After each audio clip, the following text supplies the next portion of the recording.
नमस्कार दोस्तों, एक बार फिर से स्वागत है आपके अपने यूट्यूब चैनल आर्ट्स एजुकेशन में।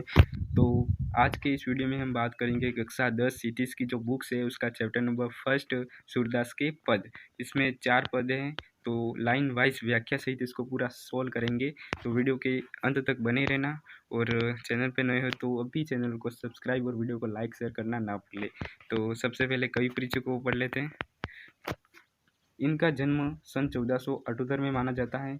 एक मान्यता के अनुसार इनका जन्म मथुरा के निकट रुनकता या रेणुका क्षेत्र में हुआ था, जबकि दूसरी मान्यता के अनुसार इनका जन्म स्थान दिल्ली के पास ही माना जाता है। ठीक है, कहाँ हुआ था? तो मथुरा के निकट रुनकता या रेणुका क्षेत्र में, और कुछ लोग उनका जन्म स्थान दिल्ली के पास सिही नामक जगह को भी मानते हैं। महाप्रभु वल्लभाचार्य के शिष्य सूरदास अष्टचाप के कवियों में सर्वाधिक प्रसिद्ध रहे हैं। ये किसके शिष्य थे? तो महाप्रभु वल्लभाचार्य के। सूर वात्सल्य और श्रृंगार के श्रेष्ठ कवि है। ये प्रश्न मोस्ट इम्पोर्टेंट है, परीक्षा में पूछा जाता है, तो प्लीज़ इसको अच्छे से पढ़ ले एक बार फिर से। सूर वात्सल्य और श्रृंगार के श्रेष्ठ कवि माने जाते हैं। ठीक है, तो प्रश्न पूछ सकता है कि सूर किसके श्रेष्ठ कवि माने जाते हैं? तो वात्सल्य और श्रृंगार के। इनकी मृत्यु 1583 में पारसोली में हुई। कहाँ हुई? पारसोली में। कब? तो 1583 में। यहाँ से प्रश्न बनते हैं छोटे छोटे, तो इसको ध्यान रखना। और इनके प्रमुख ग्रंथ है सूर सागर, साहित्य लहरी और सूर सारावली। यह प्रमुख 3 ग्रंथ। तो ये कुछ कठिन शब्दों के अर्थ हैं, आप देख सकते हैं इनको। तो सबसे पहले इसको जान लेते हैं कि ये आखिर स्टोरी है क्या। तो इसमें होता कुछ ऐसा है कि श्री कृष्ण मथुरा जाने के बाद स्वयं न लौटकर उद्धव के जरिए संदेश भेजते। उस संदेश में लिखा होता है कि गोपियाँ उन्हें भूलकर अब योग साधना सीख जाए। तो गोपियाँ तो प्रेम करती थी श्री कृष्ण से, तो उनका ये शुष्क संदेश गोपियों को पसंद नहीं आया, और तभी एक भौरा वहाँ आ पहुँचता है। उस भौरे के माध्यम से उद्धव को गोपियाँ ताना मारती हुई ये सब व्यंग्य बाण कसती है। तो देखते हैं आगे। इसमें पहले पद को देख लेते सबसे पहले। तो उद्धव तुम हो अति बड़भागी, अपरस रहत स्नेह तगाते, नाहित मन अनुरागी, पूरीति पात रहल जल भीतर, ता रस देहन दागी, जो जलमा तेल की घाघरी, बूंद न ताको लागी, प्रीति नदी में पाव न बोरियो, रूप दृष्टि रूप न परागी, सूरदास अबला हम भोरी, घूर चाटी जो पागी। तो इनका अर्थ है, यहाँ पे क्या होता है कि गोपियाँ उद्धव से व्यंग्य करती है और क्या कहती है उद्धव को कि तुम बहुत ही भाग्यशाली हो जो कृष्ण के पास रहकर भी उनके प्रेम और स्नेह से वंचित हो। यहाँ गोपियाँ उद्धव को भाग्यशाली हो ये तो कहती है, पर इनके पीछे व्यंग्य क्या है? तो व्यंग्य यही है कि तुम बहुत ही भाग्यवान भाग्यशाली हो जो कि कृष्ण के पास रहते हुए भी उनके प्रेम से प्रभावित नहीं हो सके। आया भावार्थ समझ में? तो अपरह स्नेह तगाते, नाहित मन अनुरागी, मतलब कि आपका मन कभी भी उनके प्रेम से प्रभावित नहीं रहा। पूरीति पात रहल जल भीतर, ता रस देह न दागी, जो जलमा तेल की गागरी, बूंद न ताको लागी। यहाँ कंपेरिजन हुआ है कि तुम कमल के उस पत्ते के समान हो जो जल रहता तो जल में है, परंतु जल में डूबने से बचा रहता है। जिस प्रकार तेल की घघरी को जल में भिगोने पर भी उस पर पानी की एक बूंद भी नहीं ठहर पाती, ठीक उसी प्रकार तुम भी कृष्ण रूपी प्रेम की नदी के साथ रहते हुए भी उसमें स्नान करने की बात तो दूर, तुम पर तो कृष्ण प्रेम की एक छींट भी नहीं पड़ी। तो आशय यह है कि पूरी तिपात रहल जल भीतर, यानी कि तुम ठीक उसी प्रकार हो जिस तरह की एक कमल का पत्ता रहता तो जल में, पर उस पर एक पानी की बूंद भी नहीं ठहर पाती है और वह जल में डूबने से बचा रहता है। एक तो ये उदाहरण दिया, और दूसरा दिया कि जिस प्रकार तेल की घघरी जो होती है, तेल लगा होता है, उसको पानी में भिगोने पर भी उस पर पानी की एक बूंद भी नहीं ठहर पाती है, ठीक उसी प्रकार तुम भी श्री कृष्ण रूपी नदी के साथ रहते हुए भी उसमें स्नान करने की बात तो दूर, आपने कभी उस नदी की आपके ऊपर कभी छींट तक नहीं पड़ी। ठीक है, पानी की, यानी कि उससे आप प्रभावित नहीं हो सके। आगे बढ़ते। प्रीति नदी में पाव न बोरियो, दृष्टि रूप न परागी, सूरदास अबला हम भोरी, घूर चाटी जो पागी। तो इस पंक्ति में गोपियाँ कहती हैं कि तुमने कभी प्रीति नदी में पैर तक नहीं डुबोए, तुम बहुत विद्वान हो इसलिए कृष्ण के प्रेम में नहीं रंगे, परंतु हम भोली भाली गोपियाँ हैं इसलिए उनके प्रेम के प्रति ठीक इस तरह आकर्षित है जैसे चिटिया गुड़ के प्रति आकर्षित होती है, हमें उनके प्रेम में लीन है। यानी कि यहाँ पे भाव यह है कि तुमने कभी प्रेम रूपी नदी में पाँव तक नहीं डुबोया है, यानी कि आपकी दृष्टि कभी प्रेम के ऊपर नहीं पड़ी। और गोपियाँ यहाँ पे कहती है कि हम तो गोपियाँ कोमल तन मन वाली जो कि किसी से भी आकर्षित हो जाती हैं, तो हम उनके प्रति ठीक उस तरह आकर्षित है जैसे चींटियों गुड़ के प्रति आकर्षित होती है। तो समझ में आया आपको? आगे बढ़ते हैं। मन की मन ही माज रही, कहिए जाई कौन पे उद्धव, नाही परत कहीं, अवधि असार आस आवन की तन मन बिथा सही, अब इन जोग संदेशानी सुनी सुनी विरह दही, चाहती हुती गुहार जीथी ते उठते धार बही, सूरदास अब धीर धरही क्यों मर्यादा न लही। यानी यहाँ पे होता है कि मन की मन ही माज रही, कहिए कौन जाई कौन पे उद्धव, नाही परत कही। यानी कि इस पंक्ति का भाव यह है कि गोपियाँ उद्धव से कहती हैं कि उनकी मन की बात मन में ही रह गई, वे कृष्ण से बहुत कुछ कहना चाहती थी परंतु अब वे नहीं कह पाएगी।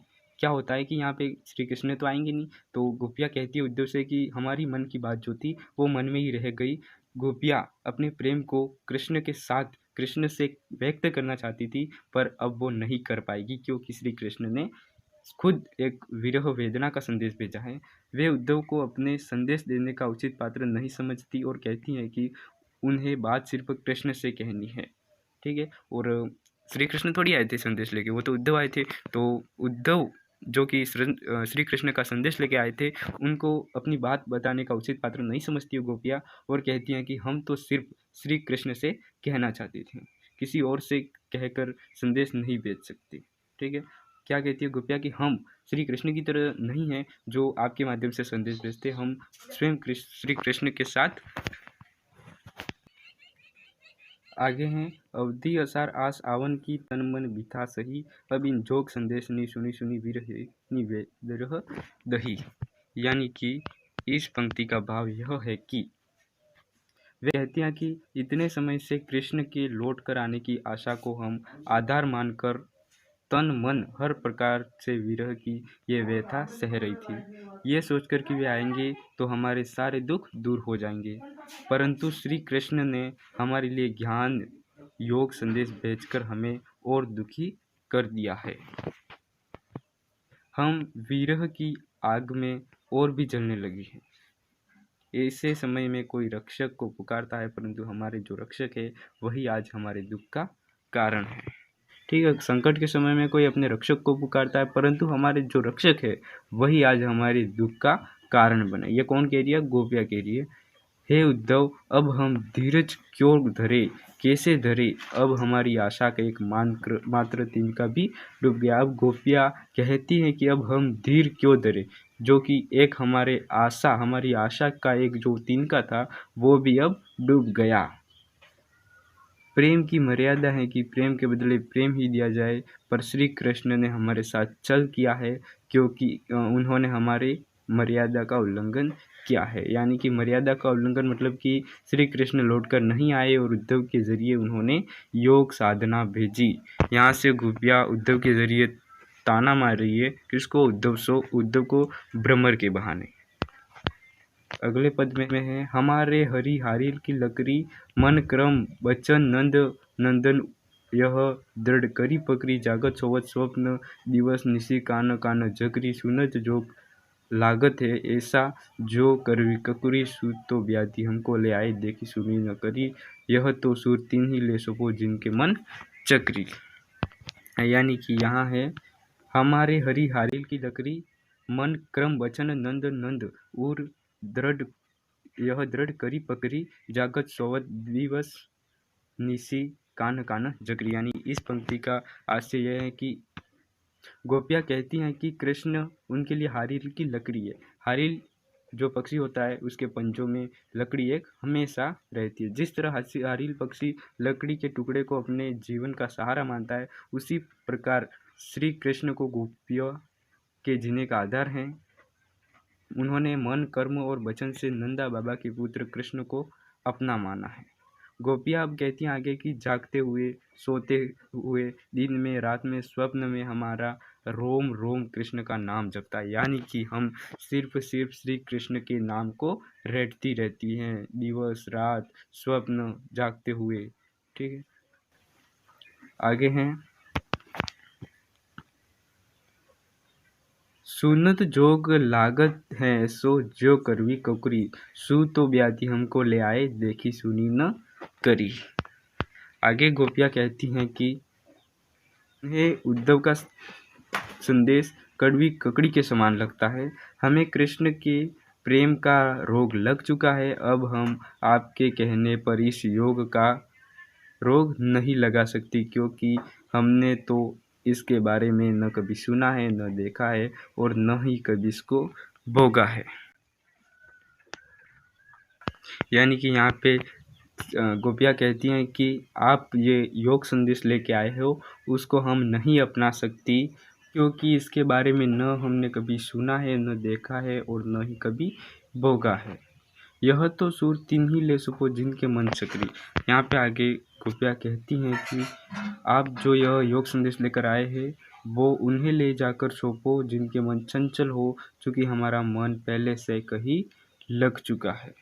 यानी कि गोपियाँ यहाँ पे कहती हैं कि आपका ये जो योग संदेश है, ये उनको ले जाकर सौंपो जिनके मन चक्री यानी कि चंचल हो, भटकते हो। हमको ये विद्या नहीं चाहिए, क्योंकि हमारा मन कहीं और लग चुका है।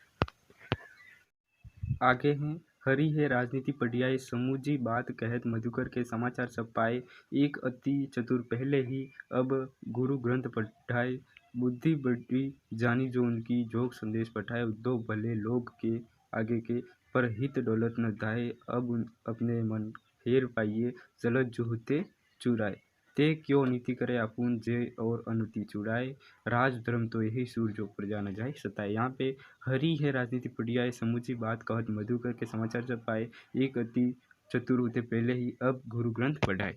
यहाँ पे गोपियों का भाव यह है कि गोपियाँ कहती हैं कि श्री कृष्ण ने राजनीति पढ़ ली है। गोपियाँ बात करती हुई व्यंग्य पूर्वक कहती हैं कि वे तो पहले से ही बहुत चालाक थे, अब उन्होंने बड़े बड़े ग्रंथ पढ़ लिए हैं, जिससे उनकी बुद्धि बढ़ गई है। तभी तो हमारे बारे में सब कुछ जानते हुए भी उन्होंने हमारे पास उद्धव से योग का संदेश भेजा। यानी कि यहाँ पे गोपियाँ कहती हैं कि श्री कृष्ण ने अब राजनीति पढ़ ली है। एक तो वे पहले ही चालाक थे और अब तो वहाँ जाके बड़े बड़े ग्रंथ पढ़ लिए, और अब उनकी बुद्धि बढ़ चुकी है, जो हमारे बारे में सब जानते हुए भी उन्होंने योग साधना का ये संदेश भेजा है। ठीक है, तो आगे बढ़ते हैं। बड़ी उद्धव भले लोग आगे के पर हित दौलत धाय, अब अपने मन फेर पाइए चलत जो होते चुराए। यहाँ पे गोपियों का आशय है कि उद्धव जी का इसमें कोई दोष नहीं, ये भले लोग हैं जो दूसरे के कल्याण करने में आनंद का अनुभव करते। गोपियाँ उद्धव से कहती हैं कि आप जाकर कहिएगा कि यहाँ से मथुरा जाते वक्त श्री कृष्ण हमारा मन भी अपने साथ ले गए हैं, वे उसे वापस दे दे।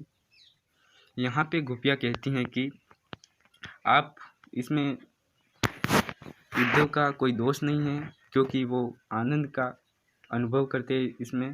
तो गोपियाँ उद्धव से कहती हैं कि आप जाकर कहिएगा आपके राजा को कि वो जाते समय हमारा मन भी अपने साथ ले गए हैं, बस हमें वो वापस दे दे। ते क्यों अनिति करे अपुन जे और अनिति चुड़ाए, राज धर्म तो यह सूर प्रजा न जाए सताए। यहाँ पे गोपियाँ कहती हैं कि उसे वापस कर दे, और वे अत्याचारियों के दंड देने का काम करने मथुरा गए हैं, परंतु वे स्वयं अत्याचार करते हैं। आप उनसे कहिएगा कि राजा जो को हमेशा चाहिए कि वो प्रजा की हित का ख्याल रखे, उन्हें किसी प्रकार का कष्ट नहीं पहुंचने दे, यही राजधर्म है। यहाँ पे गोपियों द्वारा उद्धव के सहारे राजधर्म को याद दिलाया जाता है कि राजा का धर्म क्या होता है भाई। राजा का धर्म होता है प्रजा के सुख दुख को समझना, उसे निवारण सॉल्व करना। तो यहाँ पे क्या हो रहा है, श्री कृष्ण राजा है, अब राजा खुद अत्याचार कर रहे हैं, तो गोपियाँ यहाँ पे उद्धव से व्यंग्य कसती है, भव यहाँ वो जो भवरा होता है उसके माध्यम से। तो बस यहीं पे ये आपका सूरदास पद समाप्त होता है। और एक बार फिर से निवेदन के साथ आपको याद दिला देता हूँ कि मेरी चैनल को